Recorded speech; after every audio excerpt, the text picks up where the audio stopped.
The night my wife told a room full of people I could never satisfy a woman, I was holding a tray of grilled chicken in one hand and a pair of tongs in the other, like some sad suburban statue. Nobody moved. Not her sister, not our neighbors, not the guy from her office who had laughed a little too hard at every one of her jokes all summer. And not Claire. Claire was my wife's best friend, which meant she had spent years in our kitchen, on our back porch, at our Christmas mornings laughing with my wife over wine, while I fixed cabinet hinges and pretended not to hear my own marriage cracking in the next room. My name is Daniel Mercer. I was 47 years old that night, owned a small flooring company in Ohio, and had been married to Vanessa for 19 years. 19 years is long enough to learn the exact sound of someone giving up on you. Vanessa had been giving up loudly for about 3. At first, it was little things. The way she sighed when I came home dusty from a job site. The way she told people I was simple, then touched my arm like that made it affectionate.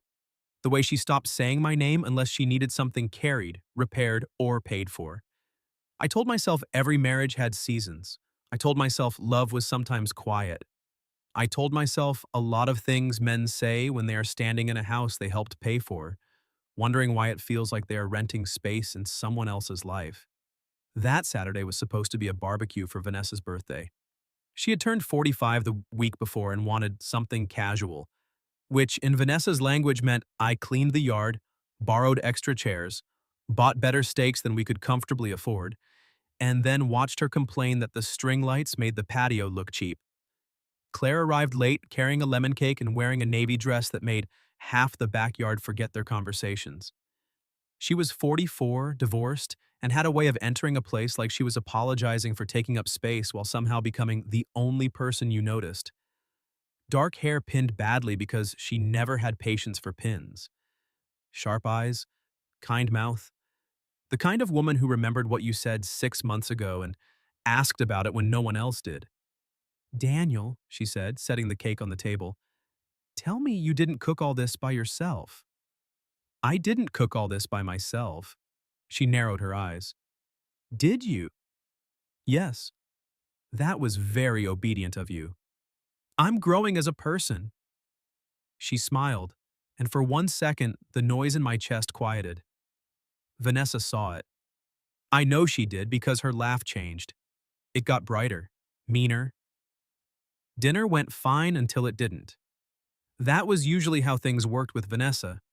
She could be charming for 90 minutes, maybe 2 hours if there was an audience worth impressing. Then, some invisible switch flipped, and the night needed a victim. That night, it was me. It started with her office friend, Brad, making a joke about husbands being trainable. Vanessa leaned back in her chair, glass of white wine in hand, and said, "Daniel was easy to train. You just lower your expectations." A few people laughed because people are cowards when appetizers are involved. I smiled, not because it was funny, because that was the face I had learned to wear.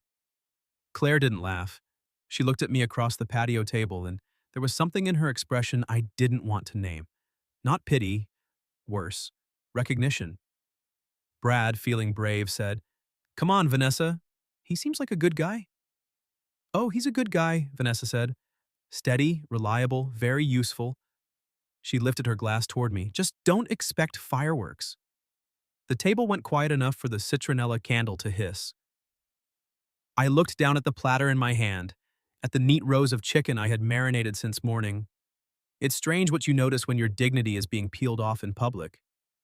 A smear of barbecue sauce on your thumb, the warped deck board near your shoe, your own heartbeat behaving like it wants to leave before you do. "Vanessa," Claire said softly, but Vanessa was already smiling, that pretty, dangerous smile. "What?" she said. "We're all adults. Marriage is compromise. Some of us compromise more than others." I set the tray down, carefully. That mattered to me later. I didn't slam it. I didn't shout. I didn't perform pain for the people who had come for cake. I just put the tray down and looked at my wife. 19 years, I said. Her smile flickered. "That's how long I've kept private things private for you." The patio held its breath. Vanessa rolled her eyes. "Oh, please don't get dramatic." "I'm not." My voice surprised me. It was calm. Too calm, maybe. I'm tired. Brad shifted in his chair. Someone coughed. The neighbor's teenage son suddenly found the grass fascinating. Vanessa leaned forward. You're tired? From what, Daniel? Being adored for doing the bare minimum? That was when Claire stood up. Her chair scraped against the deck so sharply everyone flinched. Enough, she said. Vanessa blinked at her. Excuse me? Claire's face had gone pale, but her voice was steady. I said enough. A nervous laugh escaped Vanessa. Claire, sit down. No. One word, clean as a struck match. I looked at her then, really looked, and saw her hands shaking at her sides. Vanessa saw it too, and something cruel lit in her eyes. Don't tell me you're taking his side. Claire swallowed. The backyard had gone completely still. The string lights hummed above us. Somewhere inside the house, the ice maker dropped cubes into the bin like applause from another world. Claire looked at Vanessa, then at me, and for the first time in all the years I had known her, my wife's best friend forgot her manners.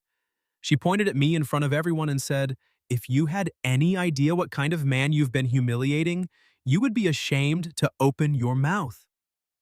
Vanessa stayed seated, wineglass frozen halfway between the table and her mouth, blinking like Claire had slapped her instead of simply telling the truth. I was still standing behind the patio table with the tongs in one hand and a tray of chicken cooling beside me, but something in the air had changed. Not gotten better, just honest. Vanessa's face hardened first. Oh, she said, setting her glass down with careful precision. So that's what this is. Claire didn't move. Her finger lowered slowly, but the rest of her stayed braced, like she'd stepped in front of traffic and had no intention of jumping back to the curb. What is? Claire asked. Vanessa gave a short laugh. Don't play innocent. You've always been a little too interested in my husband. A few guests looked at their plates. That's the thing about public cruelty. People love the first act until the second act asks them to pick a side. I put the tongs down. Vanessa, I said. No, Daniel. She stood then, wineglass in hand now, her chair scraping softer than Claire's had. Let her talk, since she's so full of opinions about my marriage. Claire's mouth tightened, but she didn't retreat. Your marriage? She said. You mean the one where he cooks, cleans, fixes your mother's gutters, remembers every appointment you forget and still gets treated like some disappointing intern? Brad muttered, Maybe we should… Sit down, Brad, Claire and Vanessa said at the same time. Under other circumstances, I might have laughed. Honestly, it was the most unified those two had sounded all night. Vanessa turned on Claire, bouffa. You don't know anything. I know more than you think. That sentence landed too hard.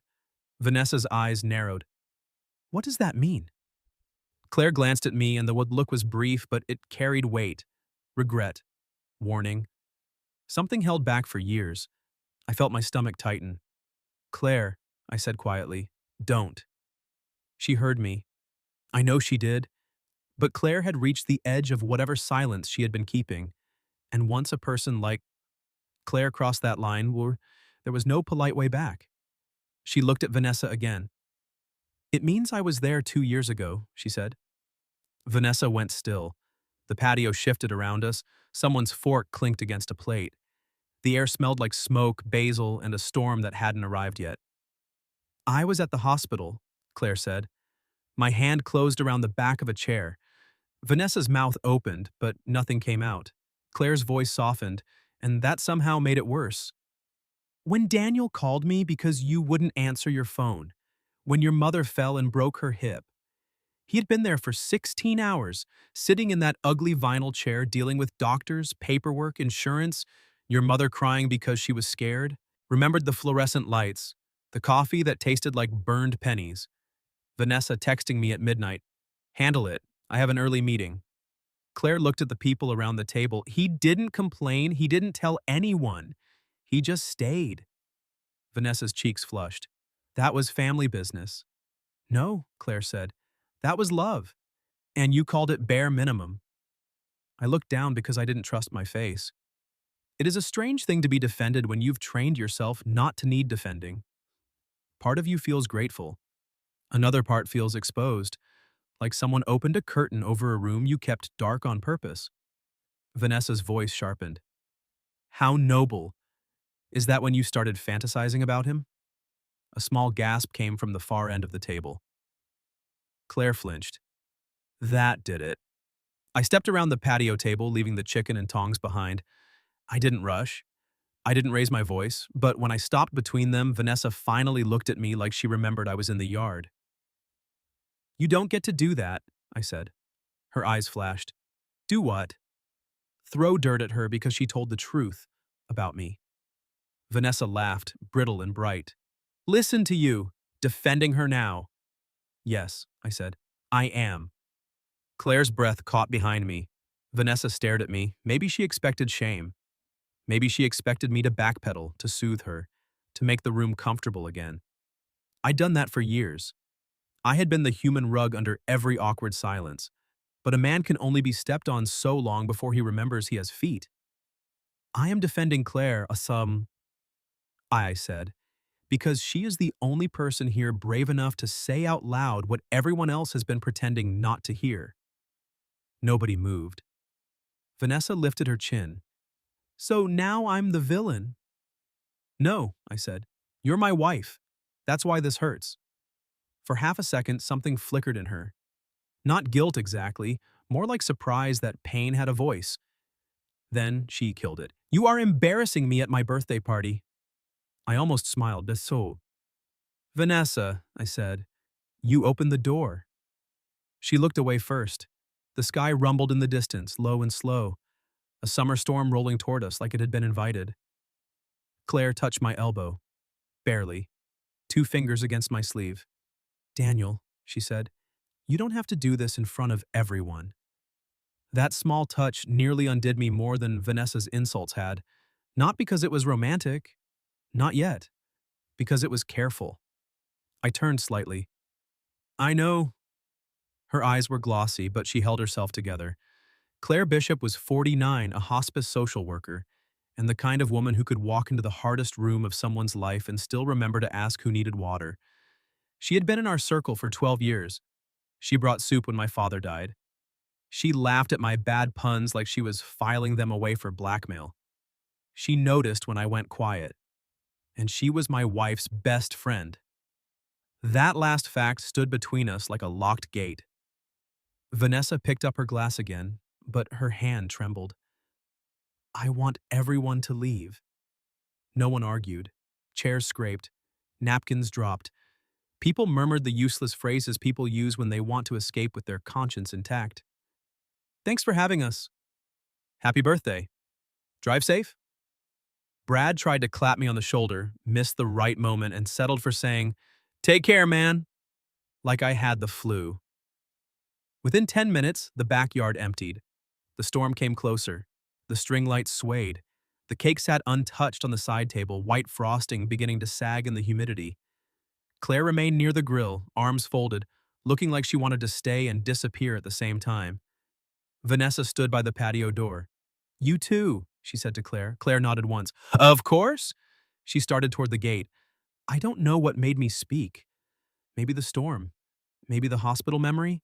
Maybe the fact that I had spent years letting decent moments leave because indecent ones were louder. Claire. She stopped with one hand on the latch. Vanessa's eyes snapped to me. I swallowed. Thank you. Claire looked back, and the anger had drained from her face, leaving only sadness. You shouldn't have needed me to say it, she said. No, I admitted. But I did. Vanessa made a sound under her breath. Touching. Claire opened the gate, then paused. This time, when she looked at Vanessa, her voice was quiet enough that only the 3 of us could hear. I loved you like a sister, she said. That's why I stayed polite for so long. But watching you break a good man and call it marriage, I'm done being polite. Then she walked out and the gate clicked shut behind her. The first drops of rain hit the patio stones. Vanessa and I stood facing each other under the string lights, with 19 years of marriage between us, and not one guest left to hide behind. Then her phone lit up on the table. A message preview flashed across the screen from a name I didn't recognize. Can't wait until you finally leave him. You deserve fireworks tonight. Vanessa stood by the patio door with her wine glass in one hand and her phone in the other, the screen lighting her face from below like a campfire no one wanted to sit around. For a second, neither of us moved. Rain ticked against the patio stones. The string light swung over the empty chairs. Somewhere beyond the fence, a car door shut, as the last guest escaped the crime scene we used to call a birthday party. I looked at the name on her screen. Grant. Not Brad, not one of the husbands I knew, not a coworker she had ever mentioned, just Grant, with a little champagne glass emoji beside his name because apparently even betrayal needed accessories now. Vanessa turned the phone over against her palm. Too late. I had seen enough. Who's Grant? Her face did something strange. Not guilt, exactly. More like irritation that I had stepped into the wrong room without knocking. Nobody. I laughed once, but there wasn't any humor in it. Nobody can't wait until you finally leave me? Her jaw tightened. The storm gave a low roll of thunder, and for some reason that made me calmer. Maybe because nature was finally matching the room. Daniel, she said, like she was about to scold me for leaving fingerprints on glass. Don't make this dramatic. Vanessa, you threw a birthday party, told our friends I couldn't satisfy you as a husband or as a man, kicked everyone out when they stopped laughing, and now some guy named Grant is texting you about fireworks. I don't think I'm the one bringing drama. She took a sip of wine. Her hand trembled again, but her voice stayed sharp. He listens to me. There it was. Not the whole confession, just the first loose thread. I nodded slowly. How long? She looked toward the yard like the answer might be hiding behind the hydrangeas. How long? I repeated. 6 months. The words hit clean. No screaming, no cinematic glass breaking. Just 6 months dropping into 19 years like a stone into a well. I had expected pain to roar. Instead, it organized itself. Physical? She looked back at me quickly. Too quickly. No. I studied her face. Not yet, she added. That little correction did more damage than the first answer. I walked to the patio table and set my hand on the back of one of the empty chairs. I needed something solid. The chair wobbled anyway. Not yet, I said. He makes me feel alive. I closed my eyes. There are phrases people use when they want permission to be cruel. I need to find myself. I deserve passion. You don't understand me. I love you, but I'm not in love with you. They sound soft until they land.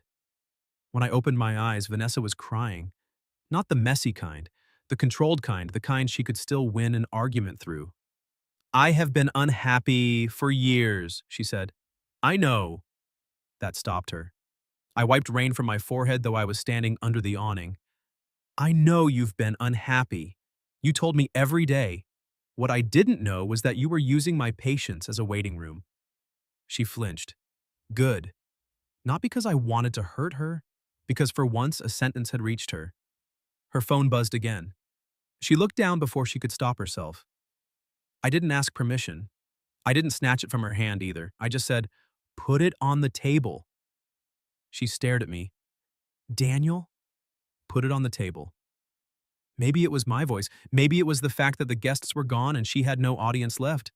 But she set the phone on the patio table, screen up, beside the untouched birthday cake. Another message from Grant appeared. Tell him tonight. Don't let him guilt you. You've wasted enough. Time being married to furniture. Furniture. I stared at that word until it blurred. All those years fixing faucets, paying mortgages, holding her mother's hand at the rehab center, putting gas in her car when she forgot, remembering the bakery that made the lemon cake she liked, sleeping on the edge of my own bed because she said I breathed too loud. Furniture. I reached for the phone. Vanessa grabbed it first. No. Then call him. What? Call Grant, right now. Her lips parted. If he's real enough to coach you out of our marriage during your birthday barbecue, I said, he's real enough to say hello. She hugged the phone against her chest. You're being ridiculous. No, I'm being introduced. Thunder cracked close enough to rattle base of the silverware left on the buffet table. Then, from the side gate, someone knocked. not a polite knock. 3 quick hits against wood. Vanessa and I both turned. The gate opened a few inches, and Claire stood there in the rain, hair damp, one hand gripping the strap of her purse. "I'm sorry," she said, breathless. "I'd left my keys on the side table." She stepped in, then stopped when she saw our faces. Vanessa's mouth hardened. "Perfect. Audience number 2. Claire looked from her to me, then to the phone clutched in Vanessa's hand. "What happened?" I could have lied. I could have protected Vanessa again out of muscle memory. Instead, I said, "Grant happened." Claire went still, not confused, still.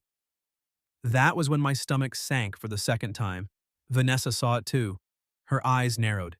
"Claire." Claire's face lost color. I looked between them. "You know him?" Rain ran down Claire's temple. She didn't wipe it away.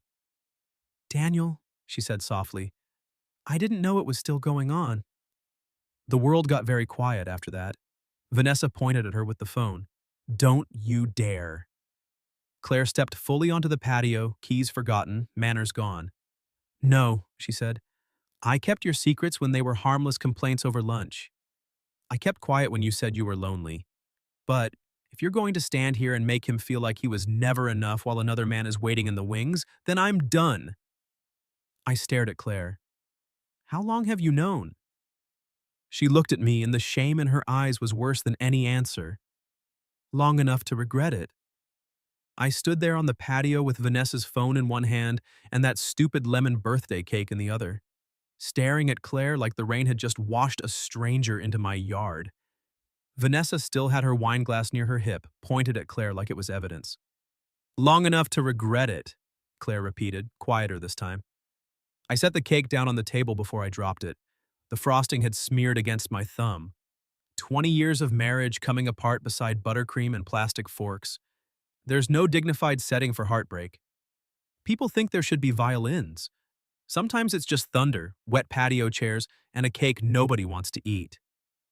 Vanessa laughed once. "Oh, don't look so wounded, Daniel. Claire loves playing noble when it costs her nothing." Claire's eyes snapped to her. "It cost me plenty." "What did you know?" I asked. Claire turned toward me. "She told me about Grant 6 months ago.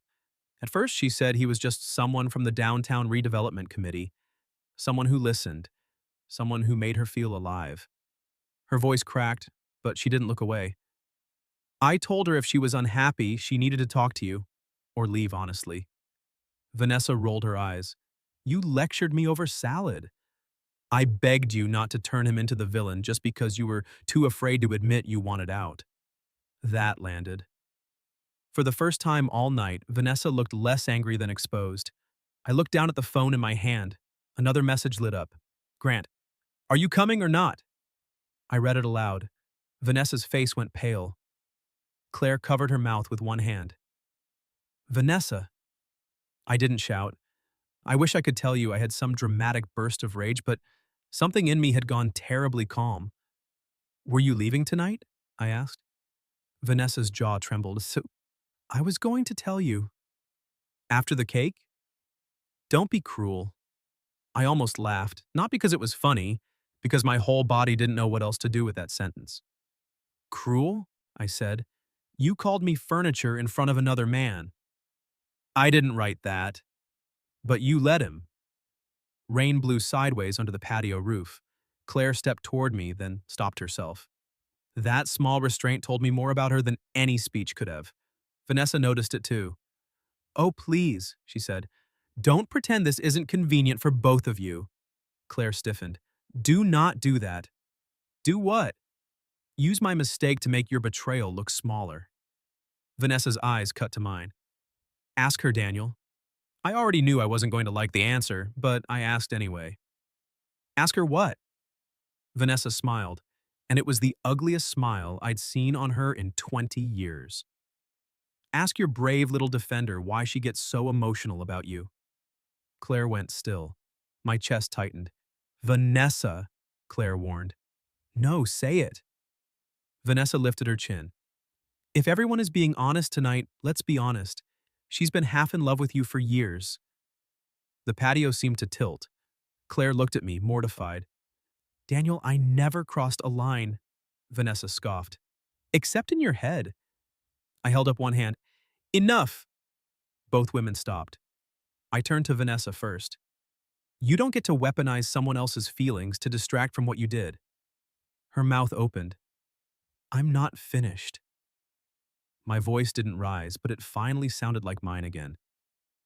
If Claire has feelings for me, that is hers to answer for, not yours to parade around like a party trick. You humiliated me in front of our friends. You let another man mock our marriage. You planned to leave while I was grilling chicken for your birthday. Vanessa blinked hard. And somehow, I said, you still think the worst thing happening here is that someone else saw me clearly. Claire's eyes filled. Vanessa whispered, You're choosing her? No, I said. I'm choosing me. The words came out before I knew they were ready. Once they were in the air, I felt something inside me unlock. Vanessa stared at me like I had slapped her. I'm not calling Grant, I said. I'm not begging. I'm not competing. I'm not proving I'm more than furniture to a woman who spent years rearranging me whenever she got bored. Her lips parted, but nothing came. I'll sleep in the guest room tonight, I continued. Tomorrow we'll talk about separation, calmly, with lawyers if we have to, but this marriage, the way it has been, ends tonight. Claire closed her eyes, one tear slipping free. Vanessa looked between us, then grabbed the phone from my hand. For a second, I thought she might throw it. Instead, she shoved it into her purse with shaking hands. I hope you both enjoy your little moral victory, she said. Then she turned and went inside, slamming the patio door so hard the glass shivered. The silence after she left was worse than the yelling. Claire stood in the rain at the edge of the patio, keys still forgotten somewhere near the side table, purse strap digging into her shoulder. I should go, she said. I looked at her. Claire. She shook her head. No, I defended you because you deserved it. Not because I expected anything. Not because I wanted tonight to happen like this. She swallowed. And if my feelings made any part of this harder, I am so sorry. I stepped closer, slow enough that she could move away if she wanted. She didn't. When did it start? I asked. Claire let out a broken little laugh. That is a terrible question to ask a woman standing in a thunderstorm. Fair. She looked up at me. It wasn't one moment. It was 100 small ones. You fixing my porch light after my dad died. You remembering I hated cilantro. You making everyone feel safe without asking to be thanked. Her voice dropped. And then watching her treat that like it was nothing. My throat burned. I'm still married, I said. I know. I'm a mess. I can see that. That's not a selling point. No, she said softly. But it is honest. For a second, neither of us moved. Then Claire reached up, not to kiss me, not to claim anything, but to wipe rainwater and frosting from my thumb with the edge of a napkin she'd grabbed from the table. It was such a gentle, absurd thing that it nearly undid me. I caught her hand before she could pull away. Don't disappear, I said, her breath caught. I'm not asking for a promise, I said. I'm not asking you to wait in some noble corner while I untangle my life. I'm asking you not to punish yourself for caring. Claire looked at our hands, then back at me. I can do that, she whispered. Inside the house, a suitcase thudded against the hallway wall. Claire and I both turned toward the patio door. Then Vanessa's voice cut through the glass, sharp and shaking. Daniel, you need to come inside. Now. Claire and I stood on the patio with our hands still locked together, rain tapping the table, Vanessa's phone slick in one of my hands, and that poor lemon birthday cake balanced against my palm like evidence from a crime scene. Daniel, Vanessa called again from inside. Now, Claire looked at me. Go. I set the cake on the patio table before it could slide onto my shoes, then gently let go of Claire's hand. Not because I wanted to, because I needed to walk into my own house without hiding behind anyone. I opened the patio door and stepped inside. Vanessa stood in the hallway beside a suitcase. Mine. The old Navy one with the busted wheel from our trip to Denver 12 years earlier. At first, I thought she had packed my clothes. Then I saw the jewelry box on top. Her jewelry box, a stack of envelopes, our wedding album, and a small framed photo of us from the first year we were married, back when we still looked at each other like life was something we were building together instead of something we were surviving. Vanessa's mascara had run. She looked younger and meaner and more frightened all at once. "I was going to leave tonight," she said. I looked down at the suitcase. "For Grant?" She swallowed. "I thought so." Claire stayed by the open patio door behind me. She didn't come in. She didn't speak. She just stood there, giving me the dignity of handling my own ending. Vanessa held out her hand for the phone. I gave it back. She looked at the screen, then turned it toward me. A message from Grant read, "Don't bring drama to my place. I told you I'm not ready for anything serious." There it was. Not a great romance, not a rescue, just a man who liked being wanted until wanting came with luggage. Vanessa laughed once, bitter and broken. "Can you believe that?" "Yes," I said quietly. Her face twisted. "That's it? What do you want me to say?" "I don't know." She gripped the phone. "That I'm stupid. That I ruined everything. That I deserve this." I took a breath. "You're not stupid, Vanessa, but you were cruel. And you did ruin something." She flinched like the truth had more force than anger. I stepped closer, not enough to comfort her, just enough to be honest. "I don't hate you. I'm not going to stand here and pretend 20 years meant nothing. But I'm done letting the years we had become an excuse for the way you treated me." She looked past me at Claire. For once, Claire didn't lower her eyes. Vanessa whispered, "Are you two going to be together?" I could have lied to make the room easier. I didn't. "I don't know," I said, "but whatever happens next won't be the reason this marriage ended." Vanessa cried then. Not dramatically, not beautifully, just tired, ugly crying into her own hand. And the strange thing was, I felt sorry for her, but I didn't feel responsible for saving her from the consequences of being herself. She stayed at her sister's that night. I slept in the guest room anyway because the bedroom felt like a museum of everything we never said. Claire drove home after making me promise I wouldn't sit alone with the whole bottle of bourbon in the pantry. "I'm 52, I told her. "I can make responsible choices." She looked at the frosting still on my sleeve. "You carried a birthday cake through a marital collapse." "Fair point." She smiled, but her eyes were wet. Nothing happened between us that night. That matters. Some doors need to close before you reach for another handle. The divorce was not easy, but it was clean enough. Vanessa and I sold the house. We divided the furniture, the accounts, the old Christmas ornaments. There were arguments. There were quiet apologies. There was one afternoon in a lawyer's parking lot when Vanessa said, "You were a good husband, Daniel. I just didn't know how to stop resenting my own life." I told her, "I hope you build one you don't have to punish someone else for." 6 months later, Claire and I had coffee, real coffee, in public, with both of us free to sit across from each other without guilt sitting in the third chair. She wore a green sweater and made fun of me for stirring my coffee like I was negotiating with it. I told her I was nervous. She said, "Good, I'd be offended if you were smooth." Our first kiss happened 3 dates later outside a bookstore during a rainstorm because, apparently, weather had become our unpaid supporting actor. It was soft, careful, not a victory lap, a beginning. A year after that, I moved into a smaller house with a crooked porch light. Claire said it gave the place character.